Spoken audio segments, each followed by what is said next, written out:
Terima kasih. Pengobatan ini tidak semua yang sembuh ya. Ada yang sembuh, ada juga yang tidak. Andai kata nanti ada yang bisa, ada juga yang tidak bisa. Ibu tidak ada ilmu, hanya ilmunya. Ilmu kasih sayang terhadap sesama manusia.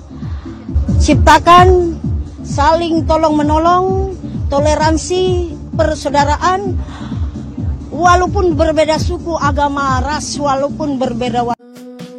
Belajar dari keikhlasan yang diberikan oleh Ibu Ida Dayak yang bernama asli Ida Andriani, yang lahir pada tahun 1972, yang lahir di sebuah daerah bernama Pasir Belengkong, Kabupaten Pasir, Kalimantan Timur, yang membawa nama daerahnya, nama sukunya, sehingga dikenal banyak orang di Indonesia. Ini dikarenakan keikhlasan dan kebaikan-kebaikan yang beliau berikan kepada masyarakat Indonesia. Teman-teman yang dimuliakan Allah Subhanahu wa Ta'ala, Allah Subhanahu wa Ta'ala akan senantiasa memperlihatkan hasil daripada kebaikan yang kita buat ketika kita ini bermanfaat untuk manusia yang lainnya.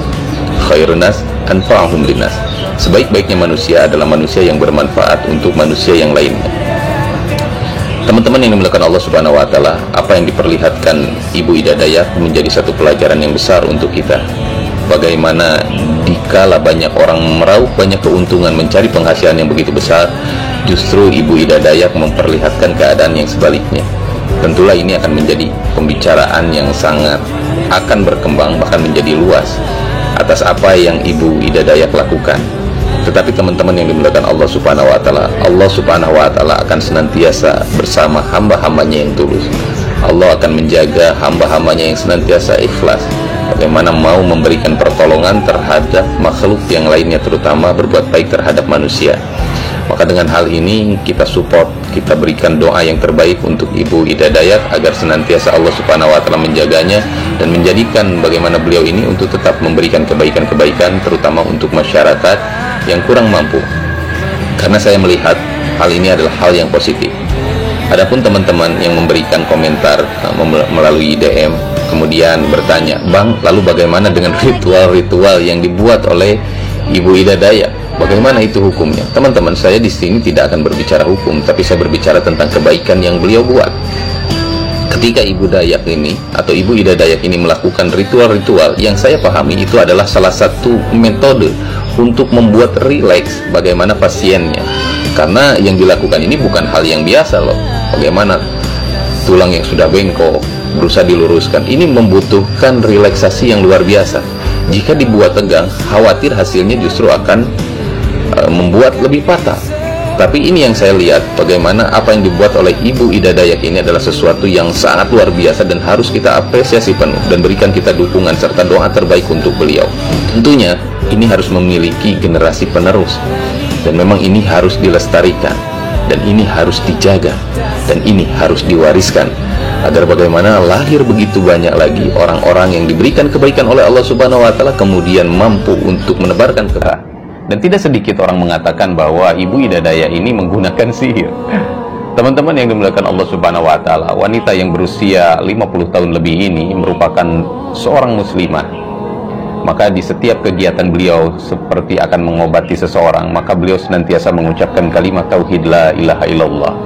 Dan beliau selalu mengulang-ulang bahwasanya kesembuhan adalah milik Allah Subhanahu wa Ta'ala. Kesembuhan datang dari Allah Subhanahu wa Ta'ala, dan beliau ini hanya merupakan perantara. Kemudian teman-teman yang dimuliakan Allah Subhanahu wa Ta'ala, yang begitu luar biasa lagi, yang membuat beliau ini semakin tenar dan terkenal, bagaimana beliau ini tidak memiliki tempat praktek khusus. Yang beliau inginkan adalah bagaimana keliling, terutama di Indonesia, untuk bagaimana menjadi asbab kesembuhan banyak masyarakat Indonesia. Tentunya ini akan banyak mengundang pembicaraan, baik di kedokteran ataupun di pengobatan alternatif lainnya tentang apa yang dilakukan oleh Ibu Ida Dayak tersebut. Tetapi untuk saya pribadi, ini adalah sesuatu yang luar biasa. Bagaimana Allah Subhanahu wa Ta'ala ini anugerahkan kepada beliau bagaimana salah satu cara pengobatan alternatif. Dan saya yakin ini bukan menggunakan hal yang aneh-aneh. Ini murni adalah pengobatan alternatif yang bisa dipelajari. Sebagaimana di tempat kami di Bogor ada beberapa ahli patah tulang yang memang Allah Subhanahu wa Ta'ala berikan kemampuan khusus. Nah teman-teman yang dimuliakan Allah Subhanahu wa Ta'ala, maka ini pun bisa menjadi ujian untuk kita semua. Bagaimana kita harus yakin bahwasanya kesembuhan ini datang dari Allah Subhanahu wa Ta'ala. Adapun kelebihan yang diberikan kepada Ibu Ida Dayak tersebut adalah satu kelebihan yang diberikan oleh Allah Subhanahu wa Ta'ala agar beliau ini bermanfaat untuk manusia yang lainnya. Dan kemudian prasangka-prasangka buruk kita hari ini kita singkirkan terlebih dahulu. Kebaikan-kebaikan yang begitu banyak yang beliau berikan, dan insya Allah bisa menjadi contoh siapapun yang